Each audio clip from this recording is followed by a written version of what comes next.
বন্ধুরা, হোয়াইট স্টুডিওর মধ্যে নতুন একটা সেটিং আছে অল্টারেট কন্টেন্ট বলে। তোমরা কি জানো ওই সেটিংটার কাজ কি? ওই সেটিংটা যদি তোমরা না করো তোমাদের ভিডিওর কোনো সমস্যা হবে কিনা? তোমরা যদি সেটিংটা না করো তোমাদের ভিডিওর কি কোনো সমস্যা হবে? তোমরা যদি সেটিংটার কাজ না জেনে থাকো তাহলে এই ভিডিওটি তোমাদের জন্য।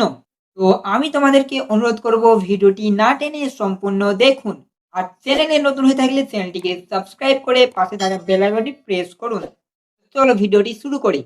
শর্ট ভিডিও বা লং ভিডিও তোমরা যেই ভিডিও আপলোড করো না কেন, এই সেটিংটা কিন্তু থাকবেই। এই যে অল্টারেট কন্টেন্ট, এই সেটিংটা কিন্তু থাকবেই। তোমাদেরকে এই অল্টারেট কন্টেন্ট এই সেটিংটাকে সঠিকভাবে ঠিক রাখতে হবে। তোমরা যদি ভুল কিছু করো তাহলে কিন্তু তোমাদের চ্যানেলের সমস্যা হতে পারে। তো তোমরা এই সেটিংটা কিভাবে করবে? সেটিংটা করতে হলে তোমরা এই অল্টারেট কন্টেন্ট এটার ওপর চাপ দেবে, ক্লিক করবে। ক্লিক করার পর এখানে দেখতে পাবেন ইয়েস আর নো। তোমরা কি করবে? তোমাদের এই ভিডিওটা যদি এআই দ্বারা বানানো হয়ে থাকে, যদি তোমরা এআই ইউজ করে থাকো এই ভিডিওর মধ্যে, তাহলে কিন্তু তোমাদেরকে ইয়েস সিলেক্ট করতে হবে।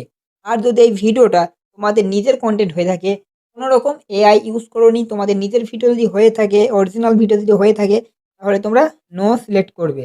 তোমরা যদি অ্যালগরিদমকে বোঝাতে না পারো এই ভিডিওটা এআই দিয়ে তৈরি নাকি নিজে তৈরি করেছো, তোমরা যদি অ্যালগরিদমকে বোঝাতে না পারো তাহলে কিন্তু ভিডিওতে ভিউজ হবে না।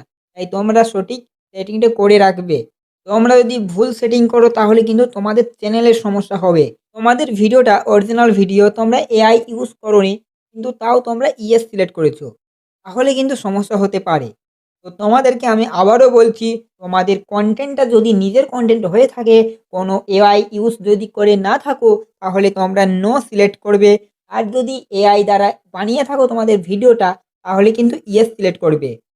আজকের ভিডিওটা এই পর্যন্তই। আবার দেখা হবে পরবর্তী কোনো একটা ধামাকাদার ভিডিও নিয়ে।